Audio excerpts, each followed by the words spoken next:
বাংলাদেশের প্রত্নতাত্ত্বিক নিদর্শন ওয়ারী বটেশ্বর। প্রত্নতাত্ত্বিক নিদর্শন বলতে কি বোঝায়? প্রত্ন শব্দের অর্থ অতি পুরাতন বা প্রাচীন। এ সম্পর্কিত যে তত্ত্ব তাই হচ্ছে প্রত্নতত্ত্ব। আর প্রত্নতাত্ত্বিক নিদর্শন হলো প্রাচীনকালের জিনিসপত্র, মুদ্রা, অট্টালিকা, স্থাপত্য, গয়না, ধাতব অস্ত্র ইত্যাদি। বাংলাদেশে বেশ কয়েকটি স্থানে প্রাচীন প্রত্নতাত্ত্বিক নিদর্শনের সন্ধান পাওয়া গেছে। এর মধ্যে ওয়ারী বটেশ্বর অন্যতম। ওয়ারী বটেশ্বর কি? বাংলাদেশের রাজধানী ঢাকা শহর থেকে 70 কিলোমিটার উত্তর পূর্বে এবং নরসিংদী শহর থেকে 35 কিলোমিটার উত্তরে বেলাবো ও শিবপুর উপজেলায় পাশাপাশি অবস্থিত দুটি গ্রামের নাম হলো ওয়ারী এবং বটেশ্বর। এই গ্রাম দুটিতে খনন কাজ চালিয়ে ব্যাপক প্রত্নতাত্ত্বিক নিদর্শন পাওয়া গেছে, তাই এটি বাংলাদেশের একটি বিখ্যাত প্রত্নতাত্ত্বিক স্থান। এটি বাংলাদেশের সর্বপ্রাচীন জনপদ, তবে অসম রাজার গড় নামে এটি সমাধিক পরিচিত। ঐতিহাসিকদের মতে ওয়ারী বটেশ্বর ছিল প্রাচীন একটি দুর্গনগরী বা একটি সমৃদ্ধ সুপরিকল্পিত প্রাচীন গঞ্জ বা বাণিজ্য কেন্দ্র। প্রথম মানব বসতির ইতিহাস ধারণা করা হয় খ্রিস্টপূর্ব 450 অব্দে ওয়ারী বটেশ্বরের এই দুর্গনগরীতে মানুষের প্রথম বসবাস শুরু হয়।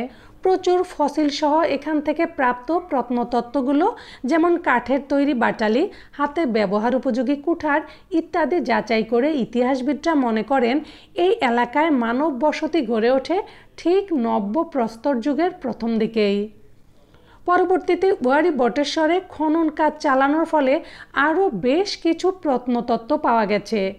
সেসব নিদর্শন যেমন কালো মাটির পাত্র, মাটিতে গর্ত করে বসবাস করার ঘর ইত্যাদি পর্যালোচনা করে ধারণা করা হয় এখানে তাম্র প্রস্তর যুগেও মানুষের বসবাস ছিল। সময়কাল ঐতিহাসিকদের মতে 2,500 থেকে 3,000 বছর আগে বাংলাদেশের নরসিংদীর ওয়ারী বটেশ্বরে এই নগর সভ্যতা গড়ে উঠেছিল। তবে 2000 খ্রিস্টাব্দে কার্বন 14 পরীক্ষার মাধ্যমে ওয়ারীর বসতিকে খ্রিস্টপূর্ব 450 অব্দের বলে নিশ্চিত করা হয়েছে।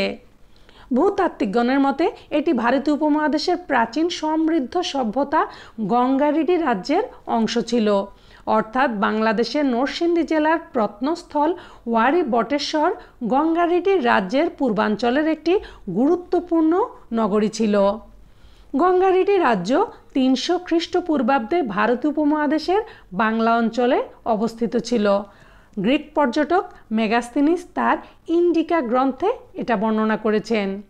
ধ্রুপদী, গ্রিক এবং ল্যাটিন ঐতিহাসিকদের বর্ণনা অনুযায়ী আলেকজান্ডার দি গ্রেট বাংলায় অবস্থিত এই গঙ্গারিডি লোকদের পরাক্রমের কাহিনী শুনে শঙ্কিত হয়ে যমুনার পশ্চিম পাড় থেকেই ফেরত চলে যান নিজ দেশে।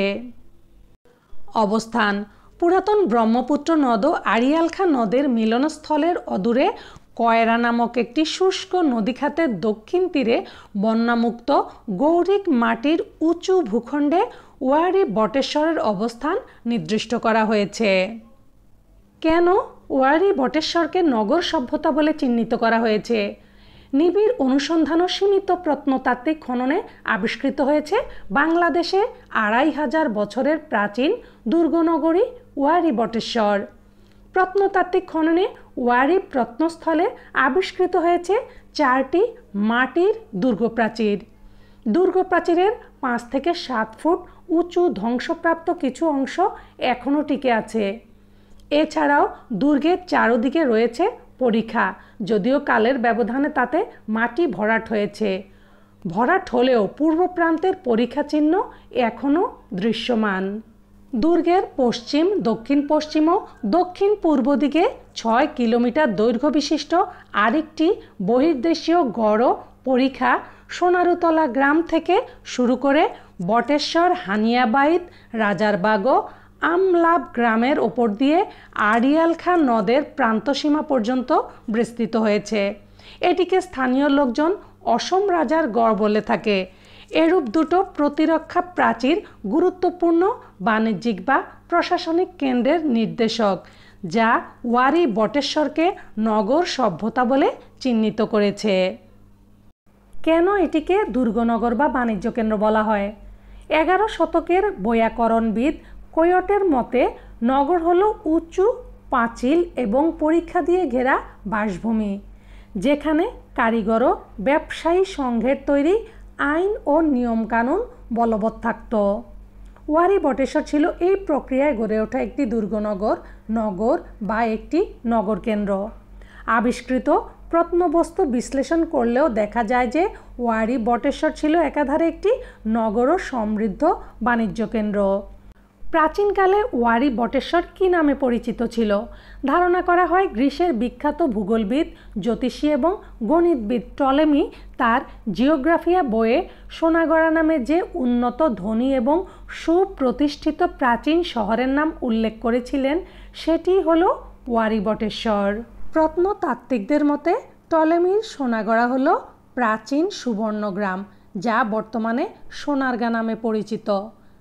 স্থানটি নদীবাহিত পলি থেকে উত্থিত চরাভূমি, মধ্যযুগের খ্যাত রাজধানী ও নদীবন্দর। তাই ধরে নেওয়া হয় সোনাগড়া হলো সুবর্ণগ্রাম বা সোনারগাঁয়ের বিস্তৃত সাভার, কাপাসিয়া, বর্ষী, শ্রীপুর, টোক, বেলাবো, মরজাল, পলাশ, শিবপুর, মনোহরদী, ওয়ারী বটেশ্বর সহ লাক্ষা, ব্রহ্মপুত্র, আড়িয়াল খাঁ, মেঘনা প্রভৃতি নদ নদী অধ্যুষিত এক বিস্তীর্ণ ভূখণ্ড। ওয়ারী বটেশ্বরে প্রাপ্ত বর্ণিল কাঁচের পুঁতি ও স্যান্ডউইচ কাঁচের গুটিকা এবং দক্ষিণ পূর্ব এশিয়া এবং ভূমধ্যসাগর অঞ্চলের অর্থাৎ রোমান সাম্রাজ্যের বহির্বাণিজ্যের উপর ভিত্তি করে প্রত্নতাত্ত্বিকদের অনেকেই ওয়ারী বটেশ্বরকে টলেমির উল্লেখিত সোনাগড়া বলে উল্লেখ করেছেন। ধর্ম। ওয়ারী বটেশ্বর থেকে 4 কিলোমিটার দূরে শিবপুর উপজেলায় মন্দির ভিটা নামে একটি বৌদ্ধ মন্দির আবিষ্কৃত হয়েছে। আবার জংখাটেক নামে পাশের একটি গ্রামে আরেকটি বড় বৌদ্ধ মন্দির রয়েছে। 2010 খ্রিস্টাব্দের মার্চ মাসে নবম ধাপের উৎখননে বেরিয়ে এসেছে প্রায় 1400 বছরের প্রাচীন ইট নির্মিত বৌদ্ধ পদ্ম মন্দির। এ থেকে ধারণা করা হয় যে ওয়ারী বটেশ্বরের প্রাচীন জনপদ মূলত বৌদ্ধ ধর্মের অনুসারী ছিল। বাণিজ্য নগরী ওয়ারী বটেশ্বর। ওয়ারী বটেশ্বরে প্রাপ্ত অনেক প্রত্নতত্ত্ব নিদর্শন পরীক্ষা করে জানা যায় যে এই নগরীর সাথে 4000 কিলোমিটার দীর্ঘ প্রাচীন সিল্ক রুটের সংযোগ ছিল। নদীবন্দর ও বাণিজ্য কেন্দ্র হওয়ায় ভারতীয় উপমহাদেশের তৎকালীন অনেক প্রাচীন নগরী ভূমধ্যসাগর ও দক্ষিণ পূর্ব এশিয়ার অনেক পুরাতন অঞ্চলের সাথে ওয়ারী বটেশ্বরের যোগাযোগ ছিল। প্রাচীন রোমান সাম্রাজ্যের বিভিন্ন নিদর্শন যেমন স্যান্ডউইচ আকারের কাচের পুঁতি এবং রোলেটেড মৃৎপাত্রও পাওয়া গেছে এখানে। এ কারণে ধারণা করা হয় দূর দূরান্তের জনপদ এবং শহরগুলোর সাথেও ওয়ারী বটেশ্বরের ব্যবসায়িক সম্পর্ক ও যোগাযোগ ছিল। সে সময়ে ব্যবসা বাণিজ্য করার জন্য ওয়ারী বটেশ্বর এলাকার মানুষের নির্দিষ্ট পরিমাপের কিছু বাটখারার প্রয়োজন ছিল। প্রাপ্ত গ্রানাইট, ক্রিস্টাল এবং জেমপারের বিভিন্ন মাপের এবং আকৃতির বাটখারাগুলো পর্যালোচনা করে ধারণা করা হয় যে এগুলো হয়তো পুঁতি পরিমাপ করার কাজে ব্যবহৃত হতো।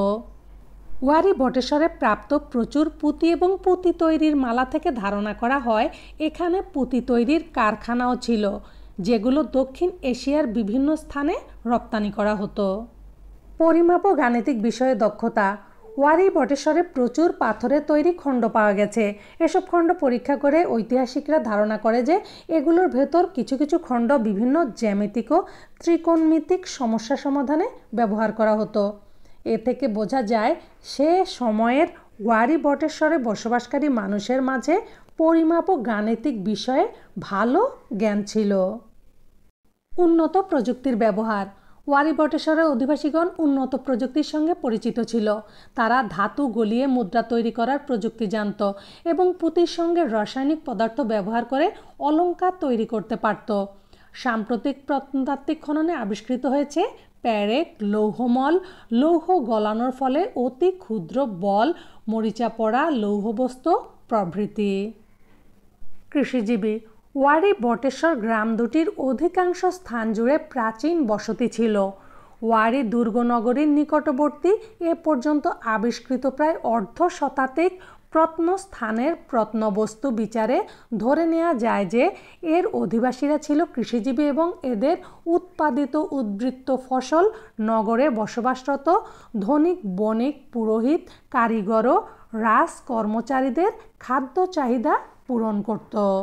আর এই অঞ্চলের যোগাযোগ ও কৃষিকাজের জন্য মুখ্য ভূমিকা রেখেছিল লক্ষা, ব্রহ্মপুত্র, আড়িয়াল খাঁ প্রভৃতি নদ নদী। বহির্বাণিজ্যের কেন্দ্র। ভৌগোলিক অবস্থান বিবেচনায় আদি ঐতিহাসিক কালপর্বে ওয়ারী বটেশ্বরকে বহির্বাণিজ্যের কেন্দ্র হিসেবে অনুমান করা হয়, কারণ পুরাতন ব্রহ্মপুত্র ও আড়িয়াল খাঁ নদের মিলনস্থলের অদূরে ছিল কয়রা নামে একটি শুষ্ক নদীখাত। এর দক্ষিণ তীরে মাটির উঁচু ভূখণ্ডে অবস্থিত ছিল ওয়ারী বটেশ্বর। সে সময়ের ভৌগোলিক অবস্থান বিবেচনায় বলা যায় যে বহির্বাণিজ্যের কেন্দ্র হিসেবে এই অঞ্চল ব্যবহৃত হতো। মুদ্রা। ওয়ারী বটেশ্বরে দু প্রকারের ছাপাঙ্কিত রৌপ্য মুদ্রা আবিষ্কৃত হয়েছে। এক জনপদ শ্রেণী, দুই সামাজিক শ্রেণী। জনপদ শ্রেণীর মুদ্রাগুলো খ্রিস্টপূর্ব 6 থেকে 4 শতক পর্যন্ত প্রচলিত ছিল। এই মুদ্রাসমূহ ওয়ারী বটেশ্বরকে উপমহাদেশের ষোড়শ মহাজনপদের রাজ্য বা রাষ্ট্র ব্যবস্থার সঙ্গে সমগোত্রীয় সমসাময়িক বলে ধারণা করা হচ্ছে। সাম্প্রতিক সময়ে প্রত্নতাত্ত্বিক খননে ওয়ারী বটেশ্বরে ষোড়শ মহাজনপদ পূর্ব সময়ের মানব বসতির চিহ্ন আবিষ্কৃত হয়েছে, যা তাম্রপ্রস্তর সংস্কৃতির চিহ্ন বহন করে। তাম্রপ্রস্তর সংস্কৃতির গুরুত্বপূর্ণ আবিষ্কার হল গর্ত বসতির চিহ্ন। ইতিহাস ও আবিষ্কার। 1930 খ্রিস্টাব্দের দিকে স্থানীয় স্কুল শিক্ষক মোহাম্মদ হানিফ পাঠান প্রথম ওয়ারী বটেশ্বরকে সুধী সমাজের নজরে আনা শুরু করেন। তারপর তার ছেলে জনাব হাবিবুল্লাহ পাঠান স্থানটির গুরুত্ব তুলে ধরে পত্রপত্রিকায় লেখালেখি শুরু করেন। নরসিংদীর বেলাবো উপজেলায় ওয়ারী এবং বটেশ্বর পাশাপাশি দুটি গ্রাম। আকারে ওয়ারী বৃহত্তর। এই গ্রাম দুটোর মানুষেরা প্রায় বিভিন্ন সময় মাটি খোঁড়ার সময় রৌপ্য মুদ্রা, প্রাচীন শহরের রাস্তা, গলি, বন্দরের পোড়ামাটি, মূল্যবান পাথর ও কাঁচের পুঁতি ইত্যাদি খুঁজে পেত। 1933 খ্রিস্টাব্দের ডিসেম্বরে ওয়ারী গ্রামের শ্রমিকরা মাটি খননকালে একটি কলসিতে সঞ্চিত মুদ্রা ভাণ্ডার আবিষ্কার করে। স্থানীয় স্কুল শিক্ষক হানিফ পাঠান সেখান থেকে 20-30টি মুদ্রা সংগ্রহ করেন। এগুলো ছিল বঙ্গভারতের প্রাচীনতম রৌপ্য মুদ্রা। এভাবেই ওয়ারী বটেশ্বরের প্রত্নতাত্ত্বিক নিদর্শন সংগ্রহ শুরু হয়। 1956 খ্রিস্টাব্দের মার্চ মাসে ওয়ারী গ্রামের একজন কৃষক মাটি খননকালে ছাপাঙ্কিত রৌপ্য মুদ্রার একটি ভাণ্ডার আবিষ্কার করেন। এই ভাণ্ডারে কমপক্ষে 4000-এর মতো মুদ্রা ছিল। 1988 খ্রিস্টাব্দের দিকে ওয়ারী গ্রামের শাহাবুদ্দিন মাটির নিচ থেকে ব্রোঞ্জের 33টি পাত্রের একটি সঞ্চয় উদ্ধার করেন। অবশেষে 2000 খ্রিস্টাব্দে জাহাঙ্গীরনগর বিশ্ববিদ্যালয়ের প্রত্নতত্ত্ব বিভাগের উদ্যোগে যথাযথ প্রক্রিয়ায় খনন শুরু হয়। আজ এ পর্যন্তই। আল্লাহ হাফেজ।